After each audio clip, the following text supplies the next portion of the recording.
as entertaining as possible for you. Just to bring you another perspective of what we look at the Forest 4.0, we have seen a lot of research that is happening when it comes from the forest science and utilization of a lot of technology, but underneath that, there is something that keeps all of this together, both now in the afternoon and also in the morning, and that is the data. So basically, I will try to bring a bit of perspective how to utilize data across the full value chain in the forestry in order to provide innovation in this sector. Digitalization has changed the way that we work, we do business, we operate, and has transformed the basic condition for majority of the businesses. Things that we have been doing before, like 10 years ago, we don't do the same. Our kids, we don't have an understanding how we lived our life and our childhood before, when we see and then they ask, oh, you haven't had a smartphone, or they immediately start touching the screen, and the touch screen came quite later on. So they have been a tremendous transformation in everyday life that the people has done. But the forest brings for us a lot of values, and we have also a bit of a profile that we are working with the university, and it's called Forest Values. And I'm just trying to mention some aspects that the forest brings to us. It brings paper products, it brings infrastructure. We'll have also examples of the project how the wood infrastructure is utilized here. It brings furniture. We have the interior cluster of Sweden, a lot of companies that are well established when it comes to the furniture production. We have energy production from the forest. We have food, mushrooms. I don't do that because I can't recognize if they are poisonous or not, but and we have housing, and we have also in the afternoon a presentation from Thomas Weather mentioning a bit more on this, how we utilize wood for the construction part. We have a discourse. Forest can be a quite engaging topic. People talk about it. We can do a lot of different opinions around how the utilization of the forest can be in the future. And last is our well-being. We go out and we walk around there. So all this is basically about forests. But what connects all of them together is data. So we have the data across all these value chains, across all these production lines, in order to kind of provide the added value. The technology has brought a revolution in the way of the organizations and the societies work. One, the technology became economically sustainable. We kind of started the new area of industrialization. And now we are in this cyber-physical system where we have all these technologies that are mentioned here. Now the key resource that we need to utilize for the future is the data. And for that reason, I wanted just to show a glance of what data is today. Currently, each one of you, in every second of the day, generate 1.7 megabytes of data. Now, if I pause for 10 seconds, you can imagine how much data is that collected. An approximation on different authors count that those data on a yearly basis are valued like $200. They have like 9 billion people in the world, multiplied by $200, just passive data that we are generating. You can imagine how much assets are there. On a daily basis, one person generates approximately 147 gigabytes of data. On each day is 3.27 quintillions, 10 in the power of 18 bytes of data. This is the magnitude of the data we are producing today. And it's so important that we make use of those. Because somebody is. Data generation capabilities, they are tremendously also growing. And what important thing, as you can see, mobile phones and the PC laptops are relatively steady in terms of what they're producing in terms of data. But IoT devices, short range and wide range, they are exponentially increasing. So basically we'll reach the 50.32 billions devices connected that will produce data in 2029. When it comes to forest, You have seen what are the data sources that produce. So unmanned aerial vehicles, drones, not the one that sent kids to the daycare. Sensor networks, a lot of Internet of Things, light detection and ranging laser, open climate data, because we have a lot of data accessible that are made open, like Swedish Meteorological Institute, etc. We can access those data, and also citizen data, the data that we produce while walking, while taking pictures, and so on.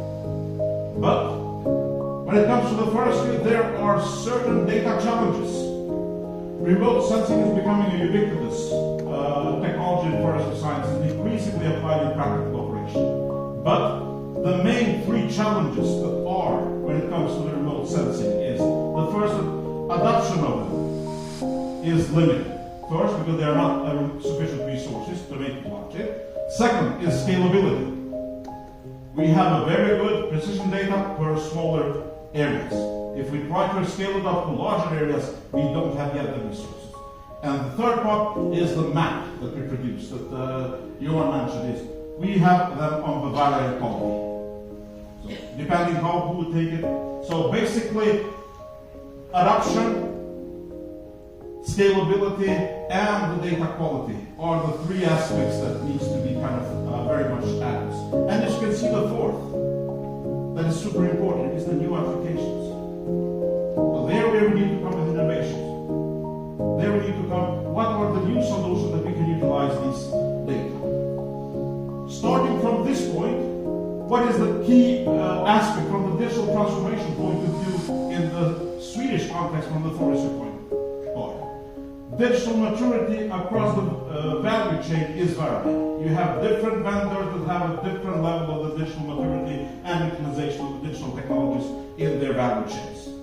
So that is one of the aspects. And that is very much connected with the concept of the difficulties of adoption. Second one, the need to move more to the ecosystem logic. And there is data is a crucial ingredient to move more to their ecosystem logic and away from the traditional supply chain. The digitalization competence. This needs to be increased across the value chain because the first one and the third one are interconnected. Where we have more competences across the value chain, the maturity in the industry will definitely increase. And last but not least, there is definitely a much more need for innovation in this aspect. We aim to turn the Forest 4.0 into innovation platform. That very much we see the digital technologies as a key enablers for changing the basic conditions of the forest businesses. Furthermore, data is the key resource that can create this added value towards the new business models in the circular economy. And why is that needed? Because we need to work toward that word, disruptive innovation. And disruptive innovation can only happen where we are introducing, kind of changing the coordinating system of the existing business. So new business models are innovated and applied together. But now we'll ask how we can generate value from data. Well, generating value from data, the literature gives typically three possible options. The first one is improving. So trying to improve and increase the efficiency of the existing processes and workflows within the industry, like forest industry, in order to make the existing products even better. Most of the manufacturing industry nowadays use this approach in order to increase the efficiency of the internal process. Rapid.